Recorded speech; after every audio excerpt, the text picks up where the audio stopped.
All right, class, I want to start today's lesson off with an exercise. Now, whether this is true to your lived experience or not, I want you to imagine that you have a friend or someone else who's very close to you that you're beginning to have feelings for. You're beginning to get all those complicated thoughts and feelings and emotions, that are starting to tell you that you may have romantic interest in this person. And now, since this is a writing course, I want you to imagine how you would try to articulate everything that you're feeling. Because I would imagine that if you were to try to express this, you wouldn't be merely trying to confess the fact that you have feelings. You would be trying to also convince the other person to give you a chance, to give a relationship a chance. So what would you say if you really had to write it down on a piece of paper? Would you go simple and just say, I have feelings for you, give me a chance? Or would you try to make it a bit more elaborate, a bit more detailed, a bit more poetic? What metaphors would you use? What images would you call upon? How would you try to take all of those complicated thoughts and actually put them on paper in a way that makes sense and potentially has a strong, rhetoric to it? That's sort of what we're looking at today in the song Way to You, in which Kronii creates a sort of voice, a protagonist, a narrator, who is dealing with these emotions and is trying to convey those feelings. So, without any further ado, we're going to jump into our analysis of that. But as we go through it, I want you to keep in mind sort of those questions I started with. When we see how Kronii writes something, I want you to think to yourself, how would I write that?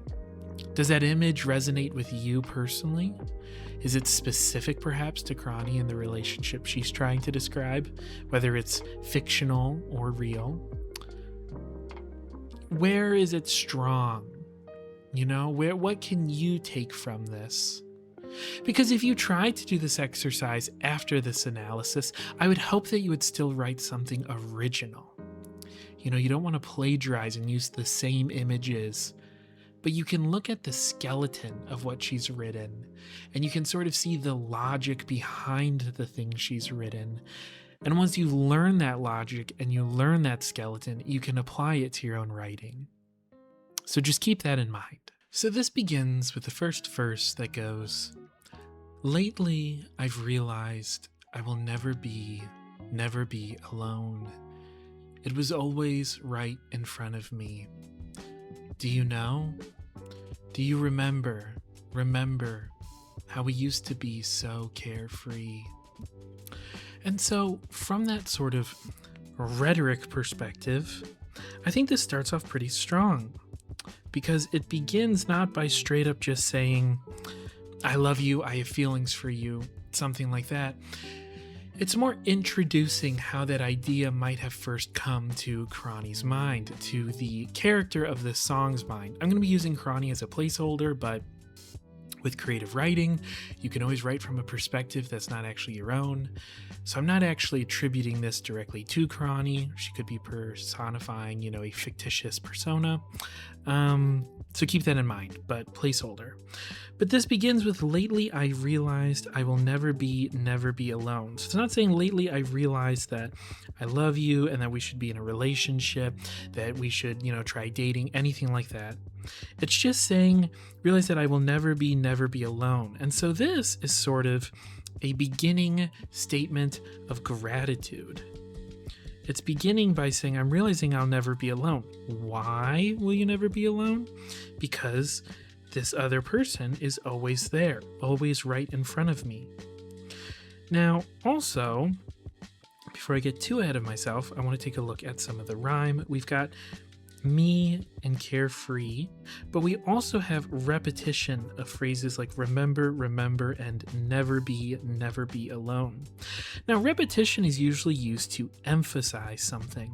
So here we get this emphasization that Kronii will never be alone, and also this sort of desperate / just earnest desire, sort of an intensely earnest desire for the other person to also connect with the sort of wavelength that Kronii's on. Because Kronii is on a wavelength of romantic interest. So if this other person is able to remember and sort of plug into that same wavelength, then the hope is that the other person will then be on the same wavelength, which means they will also feel romantic interest in Kronii, and it will be, felt by both sides. But there's also a musicality to all of this, with lately, never be in front of me, and then carefree and we. And the musicality there sort of, again, is on all of these important emphasis notes of me and we lately, since this is a fresh new experience and feeling. Never be alone, again, the be in there. Be is the being verb. It is the sort of it's the existence, it is the state of. And so it's important. I mean, I think we sometimes brush aside phrases like that and words like that, but to never be alone, that is, this is sort of the whole Shakespeare, to be or not to be. That is sort of a reductive look at to exist or to not exist, to be alive or to not be alive. The state of your being is the state that you're in. If you are alive, I am alive, or I am dead. I am lonely. I am, tired. I am sad. That means that those emotions you're feeling, if you say I am sad, it sounds simple, but really you are saying that, like, at that moment, the thing that you are comprised of is sadness. If you are exhausted, it's not just that you're feeling exhausted, it's that you are exhausted. That actually is like 100% of what you are. And so here, this is, in a more romantic way, it's the I am verb, the be verb here is that they're never going to be alone. So again, that goes back to this sort of gratitude of like, that's a very good state to be in, to never be alone because you have this other person. Is a very powerful sentiment. But then we get, so this is that first part where it's saying, I just realized I'm never going to be alone because, you're right there. The answer was right in front of me. But then we immediately get a shift to trying to see if the other person feels the same way. Do you know? Now that's a very interesting sort of phrase. Do you know? Not do you feel the same way? Not do you, remember this feeling as they go into say. It starts with do you know? Not do you feel this way, not do you like me, do you know? So what is to know? Well, if you know something, it's sort of absolute in a way, because otherwise you think something. If someone says, oh, where are my car keys? I think they are, on the kitchen counter. There's an uncertainty to that. If you say, I know they are on the kitchen counter, well, now you're saying it with full certainty. And I think it also, there's this certainty, but there's also sort of this sense of, do you know that I'm feeling this way? Because also it's sort of a ask almost of, before I go and I confess all of this and I express all these feelings and, potentially embarrass myself a little bit, I would like it if you could spare me of that, if you already know all of this. And do you know that I feel this way? Because if you know I feel this way and you haven't rebuked me, then again, maybe there's the potential that you like me back. But I think it's interesting, actually very fascinating, that the next thing isn't, do you remember that day we first met or something like that? It's asking if they remember how they used to be so carefree, how we used to be, and there's that be again. But if it's used to be, this is past tense, which implies that they're no longer carefree. There were days when they were carefree and life was good and easy, but they're not at that state anymore. That's not where they are anymore. So what changed? And again, that goes back to the rhetoric, because just as we, the audience, are asking what changed, the specific audience, which seems to be the other person in this sort of dynamic, is probably also asking this question.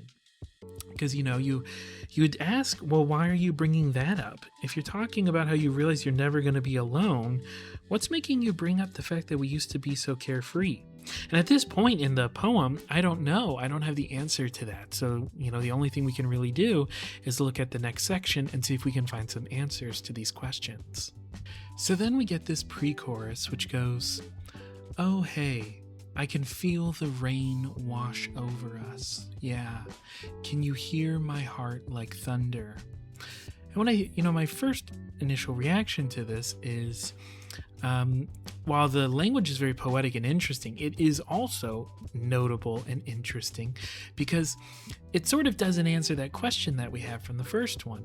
Do you remember the days when we were so carefree?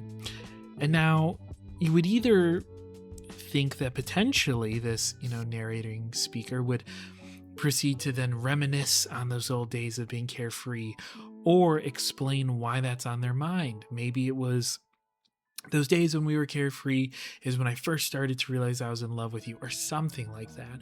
But we're not getting any of that. And I think that's notable because it seems like they're almost sort of delaying things a bit. They sort of are, it's almost avoiding answering the question. And, here again, they're once again asking a question. So we get, "Oh, hey, I can feel the rain wash over us." Yeah, so it's not me. The rain is washing over both of them.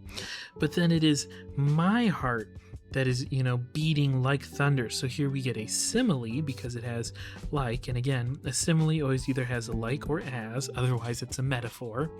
And so here she's asking, can you hear my heart beat like thunder? Which almost implies potentially that she can't hear the other person's heart beating like thunder because it seems like there's a sort of singular experience to it, because if they are both feeling the rain wash over them, that is a shared experience, but the fact that one of their hearts is beating like thunder is only happening to one of them. Otherwise, it would be, can you hear our hearts beating like thunder, or something like that. I also think it's interesting in terms of the imagery we use, like I was saying, is so rain and thunder are usually associated. So, you get rain in a thunderstorm, and you also get lightning usually, but lightning here isn't being used, which is sort of interesting because if you think of lightning as being, light, what does light normally do? It normally illuminates things, which especially in writing, usually signifies a sort of sense of knowledge being gained or earned. When you finally shine the light on the truth, kind of thing. But here, no light. Here we just have thunder and rain. But what's interesting is that the thunder and the rain feel somewhat separate from each other. The rain is this other thing. It's something almost separate, but also not from the two people. So you have your two people, and they're standing here, and they're both feeling the rain fall on them. But then, almost unrelatedly, one of their hearts is beating like thunder. But that thunderous heart beat could be the result of the rain. And so in that sense, they're connected, because her heart may be beating rapidly and thunderously because they're caught in this rain. Because what is the rain? The rain is a metaphor here. If we get a simile with like thunder, rain is a metaphor because it doesn't have, as, but it's saying similarly. Something else is like rain washing over them. So what is that? Well, that may be all of the complicated sort of emotions and thoughts and feelings surrounding, again, romantic interest. So what's also interesting about that is if the rain is sort of this, you're sort of suddenly being plunged in this icy cold rain of realizing you might like someone and realizing there's now all this tension between you and things are more complicated now. So you may be experiencing that, but it seems like things are one-sided because it's only one heart is beating like thunder, and obviously the main purpose and message of this song is sort of one person confessing their feelings for the other person. But I can feel the rain wash over us. I think that's extremely interesting. It's not saying we can feel the rain. So Kronii here, again as a placeholder, is basically saying that she can feel that there is rain washing over both of them. And so she's pretty much certain and confident that the rain is on both of them, and it isn't just her, but yet she reveals through her language that there is a slight bit of uncertainty, and it's saying that's not like, oh, we can feel the rain wash over us. The us reveals that she thinks it's happening to both of them, but only saying I can feel, it means that she has a singular POV, in that it almost would seem presumptuous of her to assume that the other person can feel the rain as well. Now, as a result, you can also wonder if that rain therefore may mean technically something else, in that if Kronii can feel that the rain is falling over both of them, the rain here could almost just be sort of the tension of romantic interest. So you could either interpret it as being like the romantic interest is the rain, or because there's romantic interest, it's now as if both people are being rained upon and there's sort of this tension. Things feel slightly different. Conversations are maybe a bit more awkward for now. And again, the purpose of the song is to sort of reveal all of those emotions in hopes that that'll be accepted and then, they will try out a relationship. But I think it's very interesting how Kronii is using different pronouns and different sort of POV reveals to sort of show both that sort of hope in confidence, because it's trying to, there's almost a hope in saying that, oh, the rain's on both of us. It's not just on me. There's a hope there. And then there's sort of a reveal that it's just hope instead of certainty by it only being I can feel.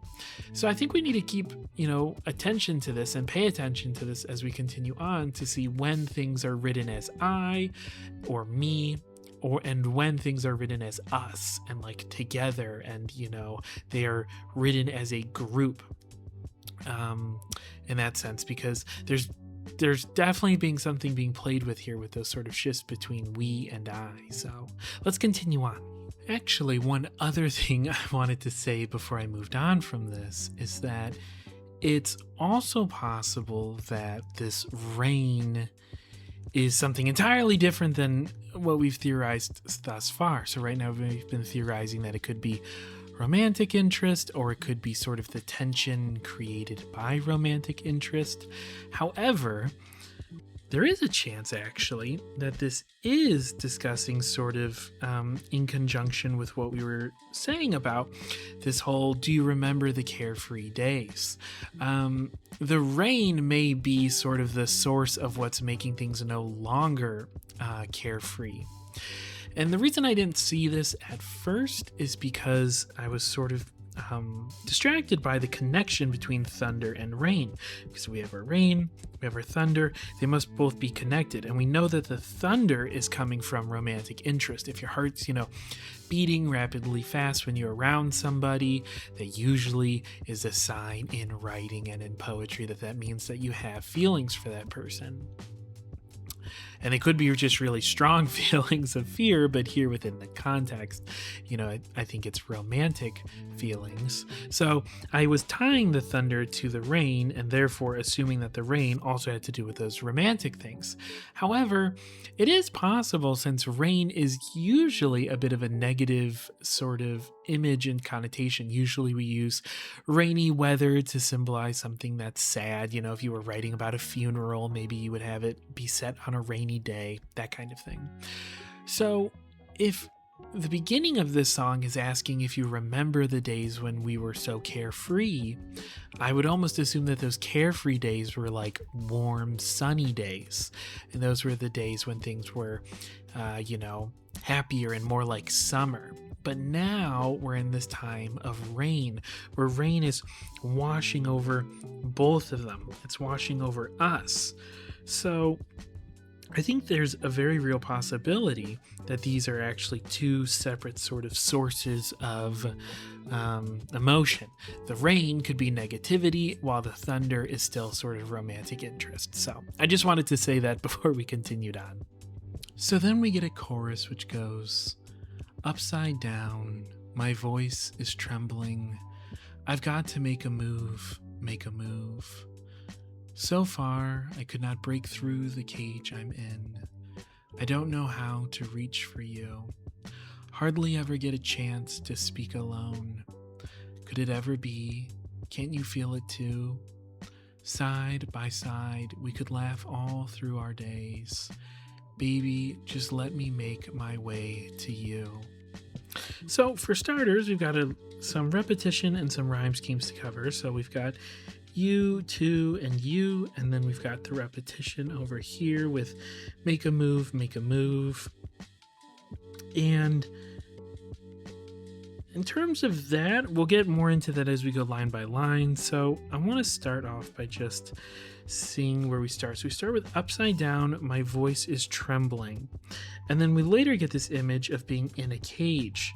So the image that the poet is giving us is someone who's actually upside down in a cage. So not only are they entrapped and, already in a terrible situation, but they're also upside down, so things are more complicated.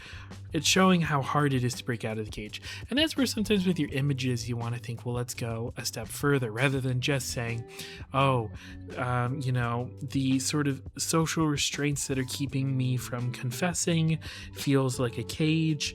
Instead, write it as I'm in a cage and I'm upside down and my voice is trembling. All of that really conveys sort of the state of the speaker in a much more poetic and evocative way. But so I want to sort of analyze what this cage is and stuff like that. So upside down, my voice is trembling. I've got to make a move, got to make a move. So far, I could not break through the cage I'm in. I don't know how to reach for you. So the cage is symbolic of something that is, keeping our protagonist from reaching out to the one they're interested in. It's also interesting to see that it doesn't seem like the other person is in a cage, because we later get language saying, baby, just let me make my way to you. So it's asking for permission. Let me make my way to you. So if this other person lets them, then they are effectively taking them out of the cage so they can make their way to you. So in that sense, it's actually this other person who is putting them in this cage. Now, are they intentionally putting them in the cage in terms of never giving them the chance to sort of confess or never hearing them out? Or is it sort of unintentional by just the protagonist is too afraid to confess their feelings because they're afraid of rejection, and therefore the other person is accidentally putting them in the cage? So I want to keep that in mind, since we don't know yet which that is. But there's sort of, again, this sense of urgency that we've seen with other ones, like Do You Know? I've got to make a move, make a move.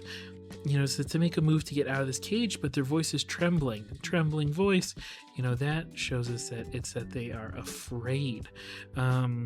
Which seems to go into that the other person may be accidentally putting them in the cage. And the cage is actually sort of fear. It's fear of rejection, fear of things getting weird between them, all of that stuff. And therefore, if the other person gives them a chance and maybe brings it up themselves or something like that and lets them make their way to you, well, then that cage is dissolved and they therefore don't have a reason to be afraid. It says, so far I could not break through the cage I'm in. I don't know how to reach for you. Hardly ever get a chance to speak alone. Now this is interesting because you could have all of the drama we've had thus far between these two characters exist in a vacuum where it's just there's two friends and one has developed feelings for the other. They want to confess it, they want to talk about it, but they're too afraid of ruining the friendship and making things weird, or they're just afraid of rejection. However, if they don't get a chance to speak alone, that implies that there's other people, so this isn't taking place in a vacuum. In fact, the problem is that they're always surrounded by so many other people that there's never a good opportunity to try to break out of the cage, if you will. So who are these other people, and why is the presence of them making things hard? Now, this could be something like social anxiety of just not wanting to sort of broach a subject like romantic interest in front of other people, but it could be something else. It could be a judgmental group. It could be potentially like other suitors. So it could be other rivals that are sort of making it more complicated. There's sort of like it could be anything in terms of that. It could just be not getting a chance to speak alone because it's hard to talk about this in front of other people, but it could be that these other people are a bit more antagonistic. In one example, they're sort of just passive. It's just their existence there makes it you can't speak alone. The other one makes it that they're more antagonistic, and first you got to deal with these people before you can confess your feelings. But right after this, we get, could it ever be, can't you feel it too? So again, we sort of get the rhetoric of asking if the other person feels the same way Kronii feels.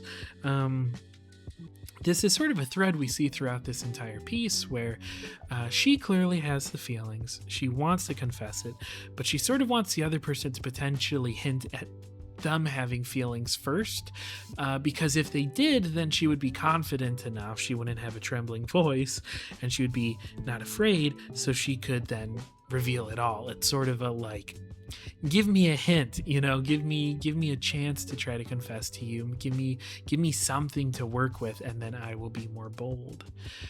And then I think it's interesting that this next line says, side by side we could laugh all through our days. I think that's really interesting because it's sort of in a way not standard for a sort of romance thing to just be like, it's basically saying we could be so happy together, but it's emphasizing again a sort of carefreeness, because laughter is often sort of seen as being a state of carefreeness. If you're carefree enough to laugh, you're able to laugh, and that's ignoring very specific contexts where you might laugh at like an inappropriate moment, but laughing through your days is clearly indicative of a state of being carefree. So things are not carefree right now, and that is what sort of makes me go back to this line of hardly ever get a chance to speak alone. It seems like before they had chances to be alone and they were able to talk and they were able to get close. That's potentially where she first started to get some feelings for this other person. But something changed, and now they hardly ever get a chance to speak alone, and they're not laughing right now. They're not carefree. The carefree days are in the past, but Kronii is saying that, like, it doesn't have to be in the past. If they can sort of reconcile their feelings and give a relationship a chance, for example, then she's promising that the future would be good. The future would be carefree again. They'd be able to laugh. It's sort of saying that it's not just like, date me because you like me or date me because I like you. If you date me, I'm promising you a future where things are always happy and carefree. And then we get the use of a sort of affectionate, nickname, baby. It's an affectionate name to call him. And I think what's sort of interesting is using baby is such sort of an affectionate and intimate sort of nickname, that it implies that Kronii is sort of taking a step forward. Because if you think about it, where you have a friend and you're both just friends, but you're starting to get feelings for them, if you out of the blue just called them baby, they're either going to think you're being sarcastic or joking, or they're going to realize that like is sort of making a move. You don't just call your friends baby. So here we're getting, through the language, we're getting narrative progress. And that's what I mean about why it's so important to see where she uses I or you and where she uses things like baby. Because at the end of this sort of crisis of being, my voice is trembling, I'm upside down, I've got to make a move, but so far I haven't been able to break through this cage. I don't know how. I hardly ever get a chance to speak alone, but it could be so good. Can you feel it too? If we are together, we could laugh through all our days, and then boom, start to make a move. Baby, just let me make my way to you. So it's not only hitting you with the baby, as in, again, using an intimate nickname that's usually reserved for sort of romantic partnerships, but then we get a much stronger declaration of just let me make my way to you. And it's also interesting because, again, looking at when we're using me versus us versus we, all that stuff, here she's saying just let me, so you just let me. But what is she asking? Let me make my way to you. So basically, again, she's asking the first person to first just give her permission, or give her, a hint, give her something, and then she will make her way to them. So it's, like like the Black Eyed Peas song about meet me halfway. In that one, they're saying, these two romantic partners both have to make the distance. They both have to walk towards each other. They both have to make a move, and that way they're able to meet halfway. But here it's implied that if, Kronii is able to just get a signal, a hint, something, she will then make 100% of the journey by making her way over to you. So to this other person. I think that's very interesting because it makes you ask about this other person as an audience who isn't the other person, because that also goes to sort of dedicated audience. So, this piece seems to be speaking to a very specific person who is their romantic interest. But that being said, we, the audience, aren't that person, so we're also able to hear this, though. So we're basically almost like eavesdropping in on sort of a confession. And since we are eavesdropping and we don't have all of the context, we don't have all of the knowledge, and I gotta say, I'm very curious about who this other person is, because they seem to have put Kronii in a cage. They're now, and again, metaphorically, but has metaphorically put them in a cage where they feel like they can't speak their mind, speak their emotions.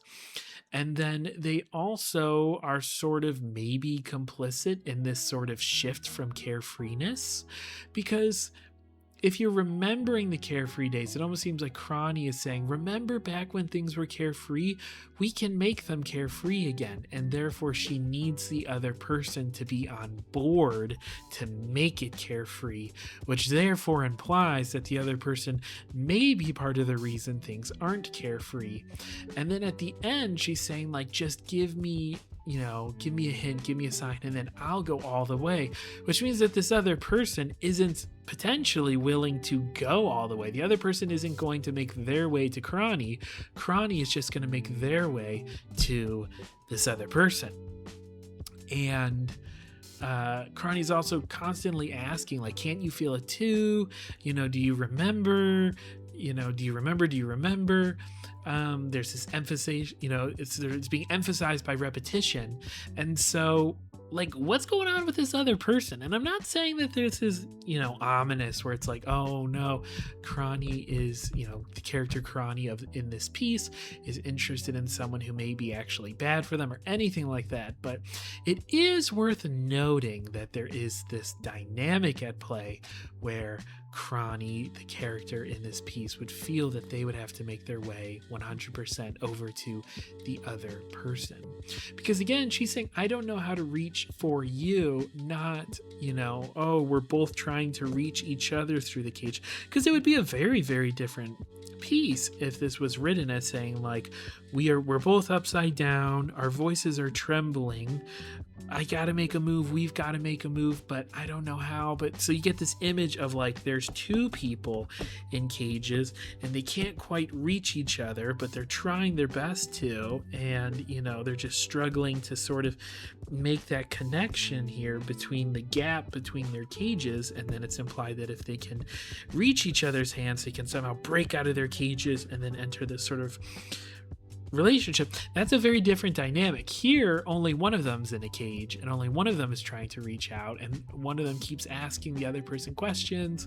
Only one person seems afraid, and only one person seems to be reminiscent of those more carefree days. So sort of interesting. Again, I don't know how much of that would be the author's intent, because it may just be that, like, as a confession, it's just sort of that fear of when you're trying to reach out to a crush and you don't know how they're going to feel, so it feels very one-sided. And then it could be that you confess and then boom, you suddenly realize the other person had been also trying to reach out. So it could very much be that, but it's worth noting. So that leads us to our next verse, which goes, "Can't make them stop, hidden sparks inside ignite and flare up. And when we talk, all my secrets spilling over the top. So when I step up to your side and my heart is beating in double time, in every moment you make me feel alive.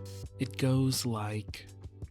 First of all, can we acknowledge how like satisfying like the musicality of this verse is? There's like a ton of repeating sounds and stuff. It just, take a moment and read this out loud to yourself. Pause the video and just read it out loud and feel the poetry and how it all flows together.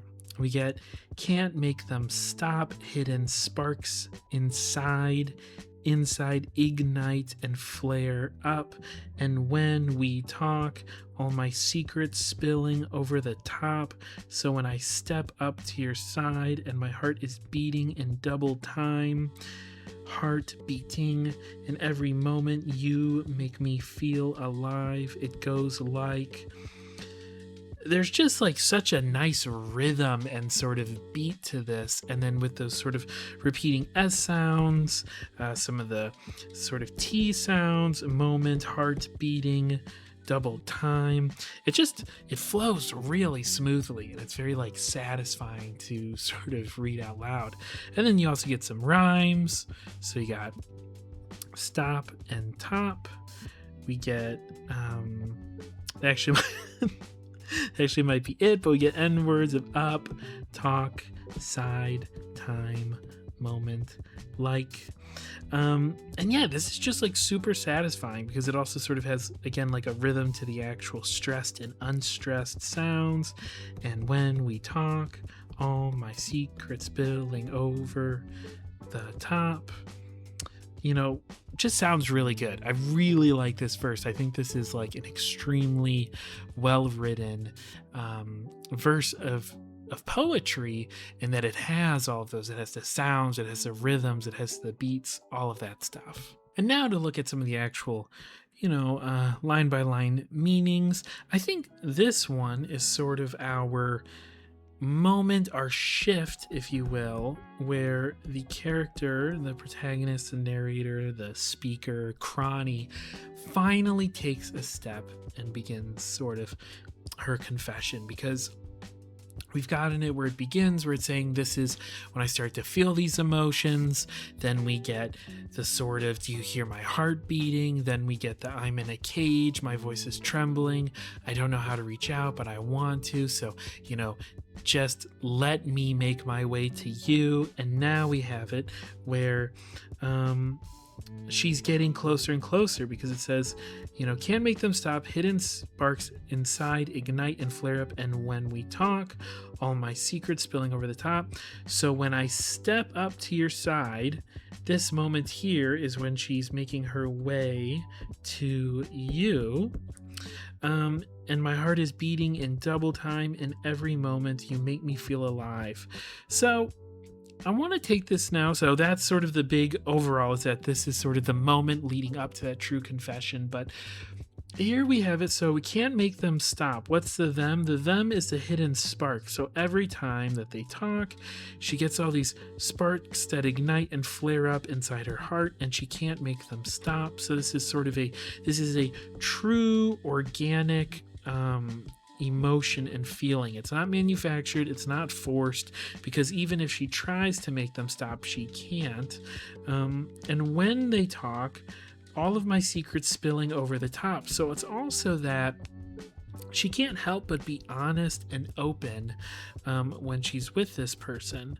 It's like, and it's a very like relatable observation that isn't always, brought up in this context. And I feel like that's the other part of good poetry, is sort of capturing emotional truths of sort of lived experiences. So have you ever had someone in your life who, when you're not with them, you try to kind of give yourself a pep talk of like, okay, this time I'm going to be cool, I'm not going to be too open and obnoxious or whatever, and then you're with them and you're just so comfortable with them, or they ignite these sparks inside you so much that you can't help but sort of like babble more than you'd like to, and then afterwards you kind of cringe and you're like, oh, why did I say that, why did I make that joke, etc., etc. I think Kronii is really capturing that very human moment. And I think a big part of poetry is sort of capturing sort of the lived experience of being a human and what it means to be a human, and sort of documenting these moments of humanity.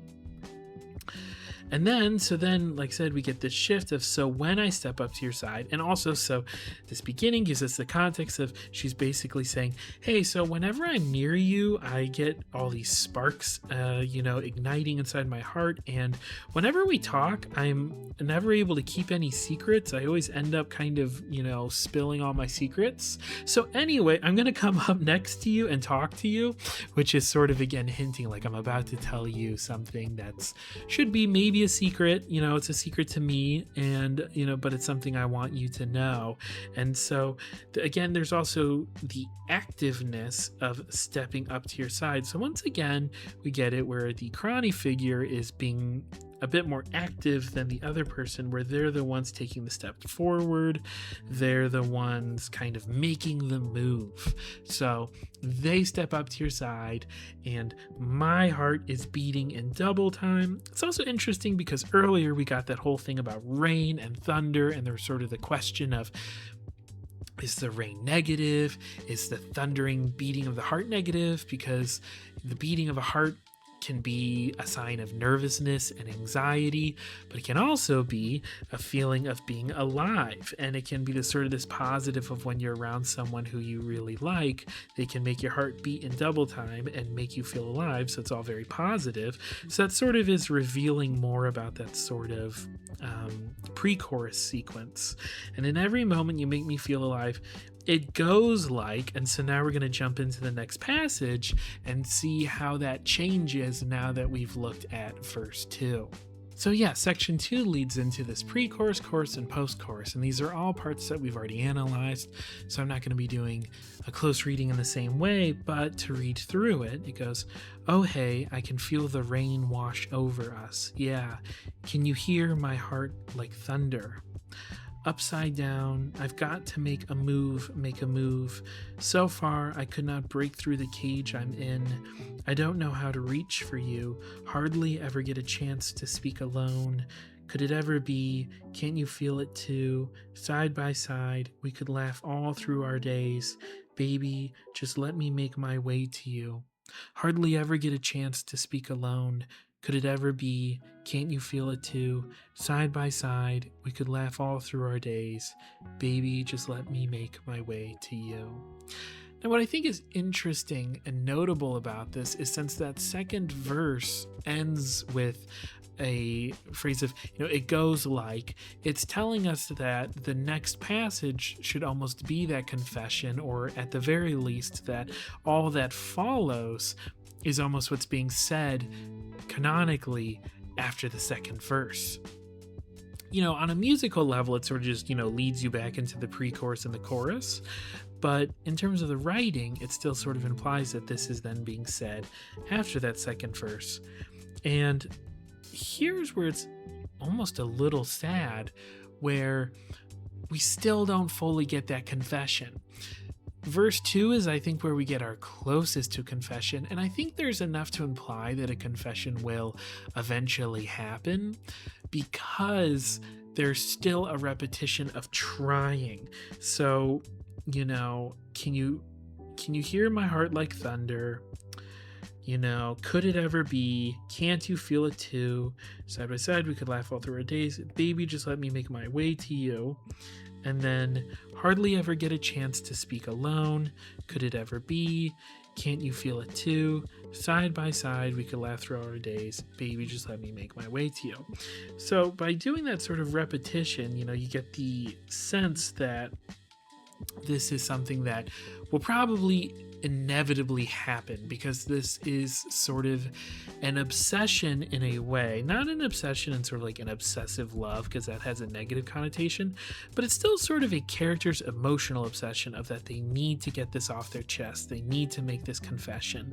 And the fact that they're still feeling all of it, their heart is still beating, even though they're in the cage, they're still trying to reach out. And again, they're saying, just let me make my way to you, just let me make my way to you. I think it's eventually going to happen, but this is also showing that there is still some hesitation, even after the bit of a more bold attitude we saw in verse 2. We're still seeing that it's not that the chorus has changed, because sometimes a poet might have the chorus have different language in it to imply a shift in it. We've seen that in some of our other pieces, but here the poet has intentionally kept it the same, which sort of creates a bit of a cyclical nature of they get close to the person, and when they're close to the person, they want to spill their secrets, but then because their heart is beating and their voice is trembling and they feel the rain washing over them and they don't fully know how to, they don't, but then they want to, and it's like, oh, just let me do it, let me make my way to you. So then they get closer, so then they try it, but as they get closer, they get a little too scared to do it, and it creates this cyclical nature. So I think that sort of cyclical nature is undeniable to a degree, where if you were to be writing this and your essay, I don't think you could argue that you think the fact that there is a repetition here implies that eventually the character will have character growth and eventually confess. But I don't think you can argue that the confession has happened yet. I think the protagonist is still within this cycle as of the state of this song, and it sort of is only going to exist in that sort of invisible space after a piece is done, where you could theorize that there's a confession. And I think there's something sort of beautiful and interesting like that. I think if you're sort of interested in these themes, you should check out John Keats's Ode on a Grecian Urn. And that's sort of a poem about how these two lovers are painted right as they're about to embrace, but because it's a painting on a Grecian urn, they are never able to fully embrace. They're forever frozen in that moment. And Keats sees that there's something sort of beautiful to that, because they will also never grow old, they will never get ugly, they will be forever beautiful and forever about to embrace each other in love. They'll never have a fight, nothing will ever be tainted, but they also don't get sort of the fruition of their feelings. And so here, there's something to be said about the fact that since the confession hasn't been made within the context of the song, they haven't been rejected either. I mean, we still don't fully know how this other person feels. And that's why I think it's sort of important. Some of the details we learned in the chorus that we looked at in our chorus analysis, we saw that potentially there's maybe some negative attributes to this other person, in that they are intentionally or not putting Kronii in a cage. They're not making their way over to Kronii. Kronii has to make her way to them. They may be complicit in why things don't feel as carefree anymore, and why they never get a chance to speak alone. Because Kronii certainly wants a chance to speak alone. So if it was in her power to speak alone, she would probably make that happen. So potentially that's implying that the other person isn't letting that moment happen.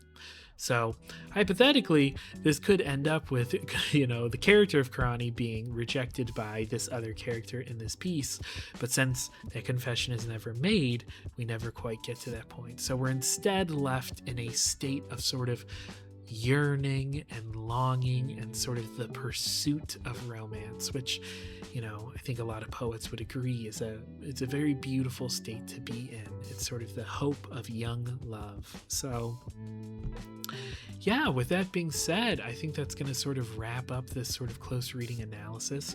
I really hope you guys enjoyed this. I've been having a lot of fun sort of, dusting off the old chalkboard and coming back to this sort of close reading and, using all this different colored chalk to annotate this, because we've been doing a lot of this sort of more PowerPoint analysis. So if you guys want to see more of this stuff, please let me know in the comments. It really helps to sort of know what you guys are interested in. And if you enjoy this and you want to be notified when there's more, please consider subscribing.